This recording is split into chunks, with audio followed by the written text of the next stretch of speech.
Generally हमें लगता है कि पुलिस पर्सन किसी भी स्टेज पर किसी भी एफआईआर केस को खत्म कर सकता है। देखिए, अगर आप मेरे से पूछते हैं कि क्या पुलिस वाला किसी भी एफआईआर केस को खत्म कर सकता है, तो इसका आंसर है बिल्कुल भी नहीं। अब आप सोच रहे होंगे कि अगर कंप्लेनेंट पर्सन जाकर के पुलिस को ये बोलता है कि मुझे एक्यूज पर्सन के खिलाफ कोई कार्रवाई नहीं चाहिए, तो क्या एफआईआर खत्म हो सकती है? देखिए, अगर एक बार एफआईआर दर्ज हो गई तो उसको पुलिस पर्सन अपनी मर्जी से किसी भी स्टेज पे खत्म नहीं कर सकता है। अब इसको खत्म करने के कुछ तरीके हैं। वो तरीके क्या है, मैं आज आपको इस वीडियो में बताऊंगा।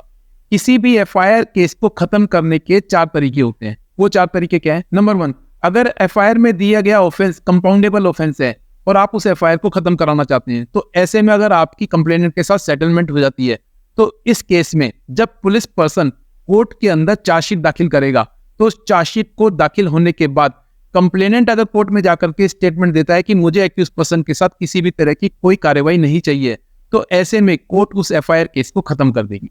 नंबर 2, अब अगर एफआईआर के अंदर दिए गए ऑफेंस नॉन कंपाउंडेबल ऑफेंस है और आप चाहते हैं कि उस एफआईआर को खत्म कर दिया जाए, तो इस तरह की एफआईआर को खत्म कराने के लिए आपको हाई कोर्ट के अंदर अप्रोच करना पड़ेगा और हाई कोर्ट में आपको सीआरपीसी के सेक्शन 482 के अंदर क्वेश्चन फाइल करनी पड़ेगी। अब इस क्वेश्चन पिटीशन को फाइल करने के लिए या तो आप सेटलमेंट के बेस पे जा सकते हैं, कंप्लेनेंट के साथ आप सेटलमेंट कर लीजिए कि ये एफआईआर केस हमें खत्म कराना है, या फिर कोर्ट के अंदर आपको ये प्रूव करना पड़ेगा कि जो ये एफआईआर हुई है ये बेसलेस है और इसके अंदर कोई भी ग्राउंड नहीं है इस ऑफेंस को प्रूव करने के लिए। नंबर 3, अब अगर किसी एफआईआर के अंदर एक्यूज पर्सन के खिलाफ जो एलिगेशन लगाए गए हैं, उन एलिगेशंस को प्रूव करने के लिए पुलिस को इन्वेस्टिगेशन के दौरान कोई भी सबूत नहीं मिलते हैं और पुलिस को यह लगता है कि इस पर्सन का कोई भी कसूर नहीं है, तो ऐसे में पुलिस पर्सन कोर्ट के अंदर क्लोजर रिपोर्ट फाइल करेगी।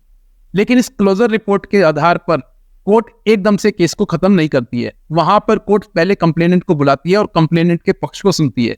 जब कोर्ट सेटिस्फाई हो जाती है कि इस ऑफेंस के अंदर एक्यूज पर्सन का कोई लेना देना नहीं है, तो वहां पर उस एफआईआर केस को खत्म कर दिया जाता है। नंबर 4, अब कुछ ऑफेंस ऐसे होते हैं जहां पर सेटलमेंट के बेस पे भी उनको खत्म नहीं किया जा सकता है, तो ऐसे ऑफेंसेस की एफआईआर को खत्म करने के लिए आपको केस लड़ना पड़ेगा और वहां पर जितने भी गवाह प्रोसिक्यूशन की साइड से पेश किए जाएंगे उनकी गवाही को डिस्प्रूव करना पड़ेगा।